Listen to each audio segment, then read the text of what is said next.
श्रीमद् देवी भागवत सप्तम स्कंद अध्याय 13 में वर्णन है कि मनुष्य को अपने शरीर की रक्षा किसी भी तरीके से, किसी भी उपाय से शरीर की रक्षा अवश्य करनी चाहिए।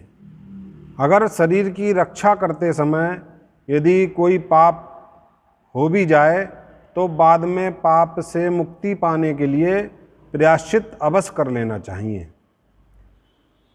आपत्ति काल में किए गए पाप कर्म के कारण दुर्गति नहीं होती है। आपत्ति काल में किए गए पाप कर्म के कारण मनुष्य की दुर्गति नहीं होती है, किंतु सामान्य दिनों में या सामान्य समय में किए गए पाप के कारण दुर्गति अवश्य होती है।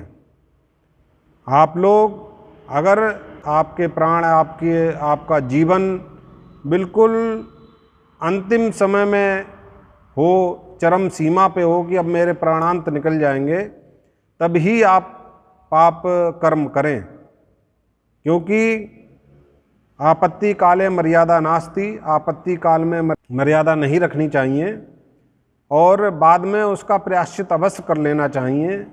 अगर आप सामान्य दिनों में आप जानबूझकर आपने सोचा कि आपत्ति काल में भी हम लोग पाप कर्म कर रहे हैं तो उसका प्रायश्चित कर रहे हैं और सामान्य दिनों में भी हम पाप कर्म कर लें और उसका बाद में प्रायश्चित कर लेंगे, तो आपको मुक्ति नहीं मिलेगी, दुर्गति अवश्य होनी है।